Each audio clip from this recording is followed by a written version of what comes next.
Sa Kasiguran, Aurora, kung saan naglandfall ang bagyo, may nagbagsakang mga bato at natumbang puno sa highway. Live mula roon, nakatutok si Ian Cruz. Ian.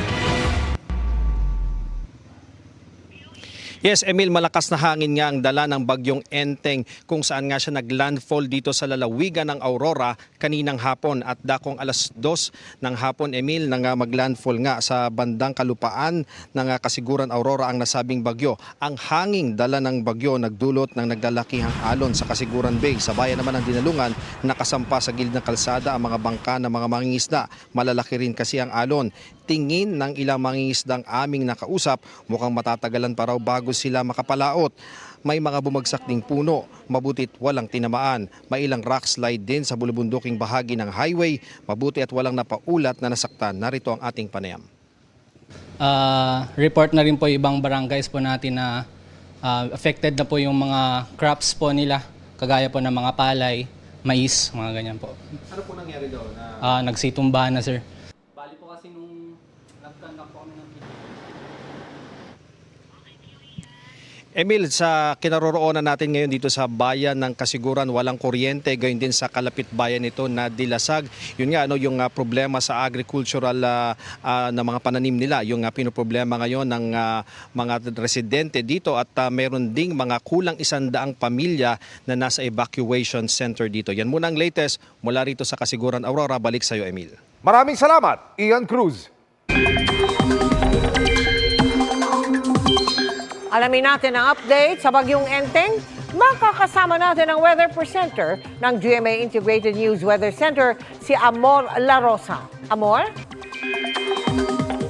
Salamat, Miss Mel. Mga kapuso, maghanda pa rin dahil patuloy pong mananalasa ang bagyong Enteng sa bansa, kasabay ng patuloy na pag-iral ng southwest monsoon o hanging habagat.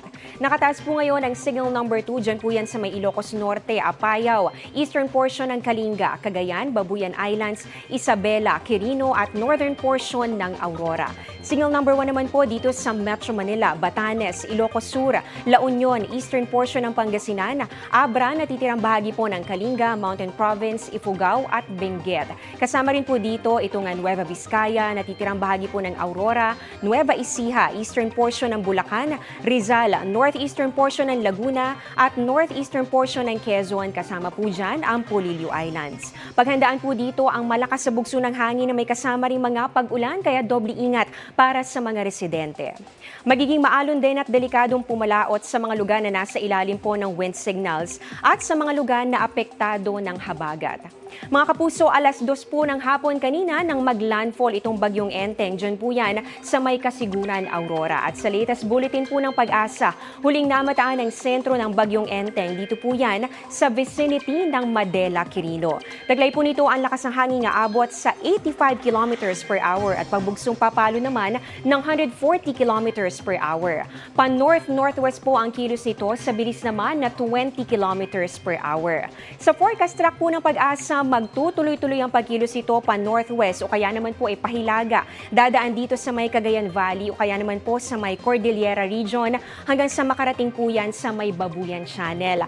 At kung hindi po gaano magbago ang galaw nitong bagyong Enteng, posible po na lalabas na yan sa Philippine Area of Responsibility sa darating ng Miyerkules. Pwede rin lumakas pa ang bagyo sa mga susunod na araw.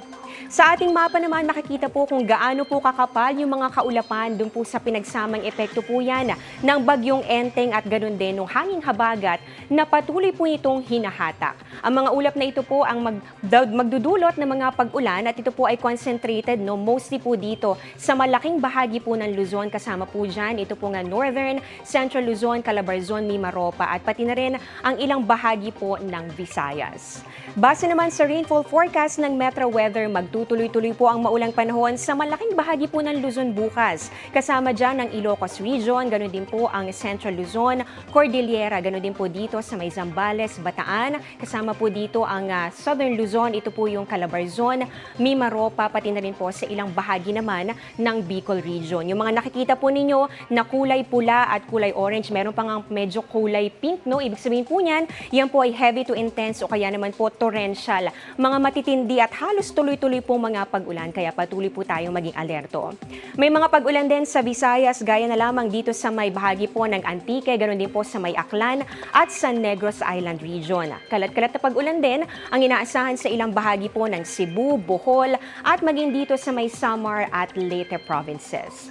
Sa Mindanao naman mga kapuso, kahit medyo malayo po ang bagyo sa inyo, posible pa rin ang mga pag-ulan dyan. Umaga pa lang po bukas may chance na ng mga pag-ulan. Dito po yan sa may Sulu Archipelago. At pagsapit naman ng hapon at gabi, may mga pag-ulan na rin dito sa may Northern Mindanao, Barm, Soc-Sargen, ganun din sa may Caraga at Davao Region.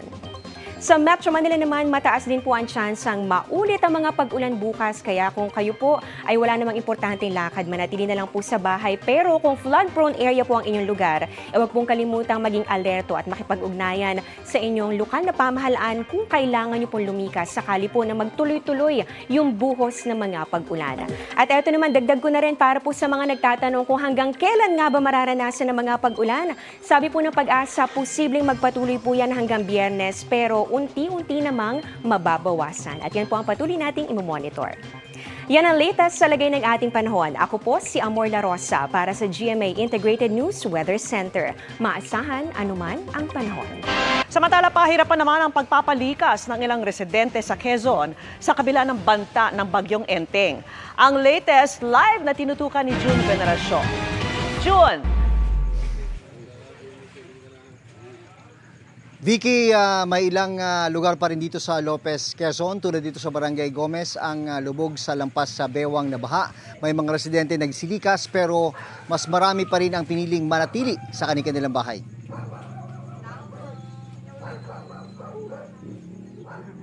Ano mo, tatay at nanay mo? Si Mai.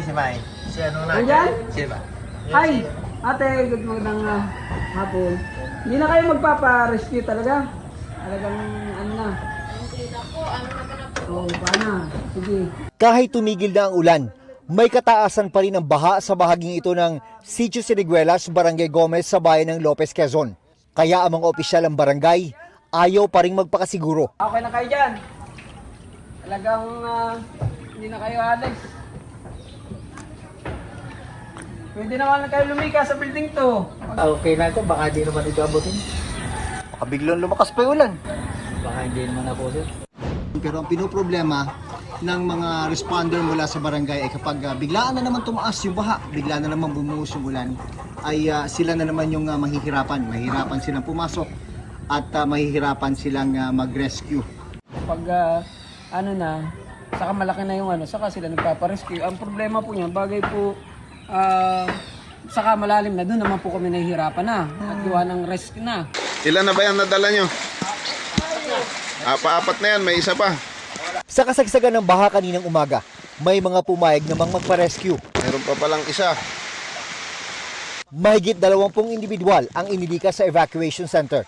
Mabuti na lang daw at maliwanag na nung tumaas ang baha.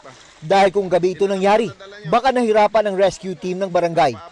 Catch basin kung may tuturing ang Barangay Gomez. Kaya madalas itong bahain kapag malakas ang ulan.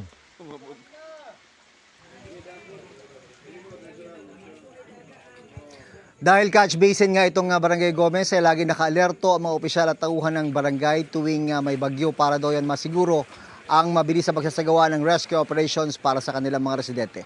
Balik sa Vicky. Maraming salamat sa iyo, June Veneracion. Nag-anunsyo na ng class suspension ng Palasyo sa Metro Manila at Calabarzon para bukas. Dahil sa epekto ng bagyong Enteng, sakop niya ng lahat ng antas sa mga pampubliko at pribadong paaralan. Sinuspindi na rin ang trabaho sa lahat ng tanggapan ng gobyerno sa nabanggit na mga lugar. Nauna na rin nagdeklara ng class suspension ang mga lokal na pamahalaan sa Antipolo pati sa ibang bahagi ng Rizal. Gayon din sa buong Cavite at buong Laguna. Wala na ring pasok bukas sa buong Batangas, Pangasinan at bayan ng Concepcion sa Tarlac. Nagpakawala na ng tubig ang Bustos Reservoir sa Bulacan. Hiwalay pa ang epekto niyan sa lagpas taong baha na naranasan sa bayan ng Santa Maria dahil sa malakas na ulan. Mula po sa bayan ng Marilao, maki-update tayo sa pagtutok ni Chino Gaston. Chino!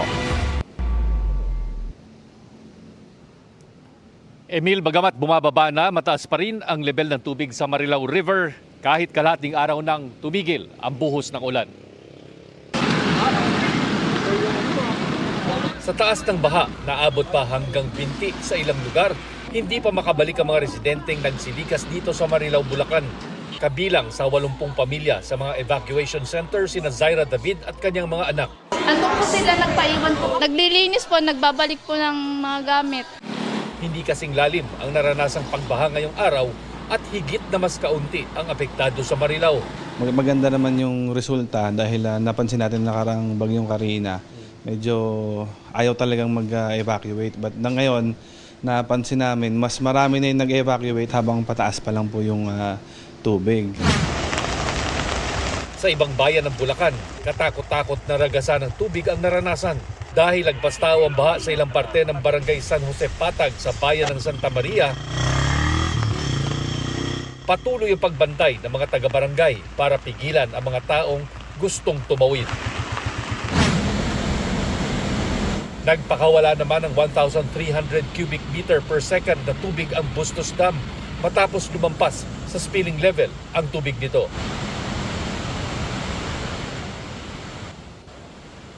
Emil, paulit-ulit na lang ang panawagan ng lokal na pamahalaan sa mga residente makinig po sa mga panawagan ng preemptive evacuation para iwas panganib sa kanila at sa mga rescuer. Emil. Maraming salamat, Chino Gaston. Sa ibang balita, pinabuksan ng pulisya ang isang gate ng Kingdom of Jesus Christ compound bilang bahagi ng pagtugis kay Pastor Apollo Kibuloy. Nakatutok doon live si Argel Relator ng GMA Regional TV. Argel. Vicky, sa personal na tingin ni VP Sara Duterte ay wala na sa Davao City si Pastor Apollo C. Kibuloy. Ngunit patuloy pa rin ang paghahanap sa kanya ng pulisya sa loob ng KOJC compound. Pasado alas 9 ng umaga kanina, muling nagkainitan ang kapulisan at ilang miyembro ng Kingdom of Jesus Christ sa Davao City. Umalma ang KOJC nang pabuksan ng PNP ang Emerald Gate ng KOJC compound. Ito ay para mas mapadali daw ang kanilang ginagawang paghanap kay KOJC founder Pastor Apollo Kibuloy at pagsisilbi ng arrest warrant dito para sa mga kasong child abuse at human trafficking. Pero nag-aalala ang KOJC dahil wala raw scanner sa Emerald Gate. Gusto lang talaga ipapasok yung mga kontrabando na hindi pinadaan ng scanner dahil nahirapan sila. Dahil meron kaming na-check, nakuha, nahuli ng mga exclusive doon sa Gate 18. May scanner or wala kaming ipapasok na mga gamit to plant an evidence. Kung maipapasok naman kami ng mga gamit, it would be in aid dun sa ginagawa namin na pag-search kay Kibuloy. Ayon sa Chief Legal Counsel ng KOJC na si Attorney Israelito Torion, matapos subuksan ang gate, inaresto umano ng mga pulis ang isang KOJC member at tinangkaraw arestuhin ang isa nilang abogado. Nagpuslit rin umano ang mga pulis ng mga karton na agad dinala sa JMC basement kung saan wala silang access. Hinihinga namin ng reaksyon dito ang PNP. Kagabi, dumalo si Vice President Sara Duterte sa pagdiriwang ng ika-39 anibersaryo ng KOJC. Sa isang panayam, sinabi niyang sa tingin niya, wala na sa Davao City si Kibuloy. Mahaba yung panahon na pwede siyang umalis na sa Davao City. Napaka-taas nung time na pwede niyang pag-isipan kung aalis na ba ako o hindi. At isa din yon sa mga dapat pag-isipan din ng administrasyon, no? Dahil sa mga mahabang grandstanding sa committee hearing, hindi natuloy nakuha si Pastor Apollo Kibuloy. Ang hula ng bise kung nasaan na si Pastor Kibuloy. Ako, kung one guess kung nasaan si Pastor Kibuloy, nasa langit. Dagdag ng bise, dapat mabilis umano ang pagpapatupad ng arrest warrant ng PNP, lalo na at naapektuhan ang imahe ng Davao City, negosyo at ang mga Davaoenyo. Hindi dapat ginagawang excuse na malaki yung lugar. Sa sobrang dami ng mga pulis na nandyan sa loob at sa sobrang dami ng pulis na pinadala para mag-execute ng warrant of arrest. Magtataka ka, 9 days na hanggang ngayon, hindi pa sila tapos sa pag-implement ng warrant of arrest. Yung ginagawa natin na implementation ng warrant of arrest sa loob ng KOJC compound ay within the bounds of the law and we follow the police operational procedures. Yung sinasabi na bakit matagal, tingnan nyo naman yung complexities ng KOJC compound.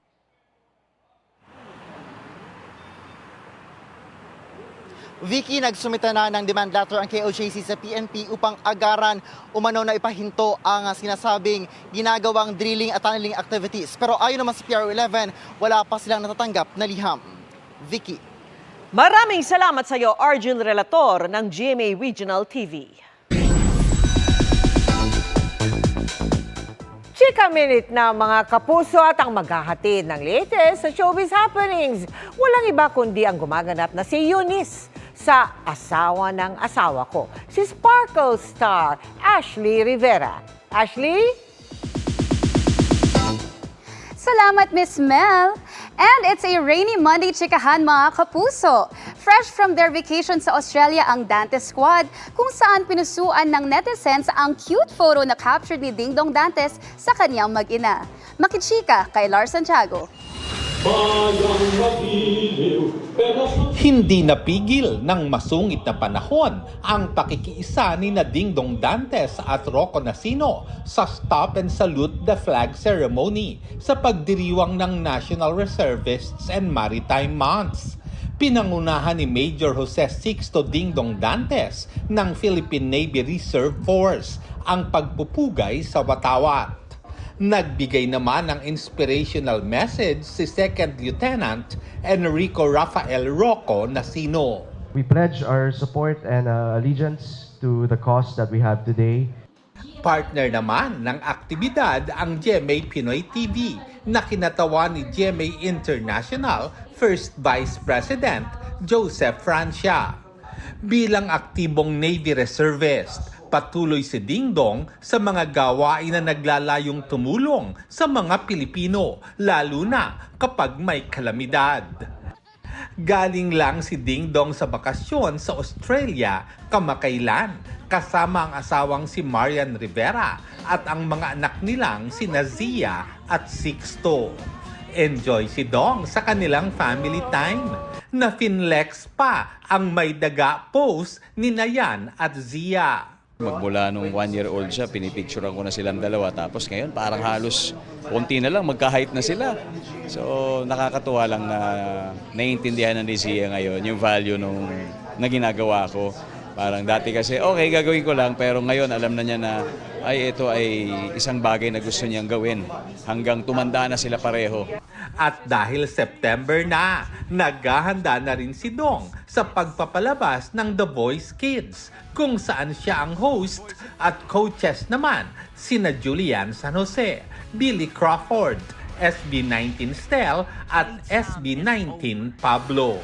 Looking forward tayo sa mga banter ni Pablo at ni Stel dahil siyempre magkagrupo sila and mas exciting talaga siya dahil kids eh.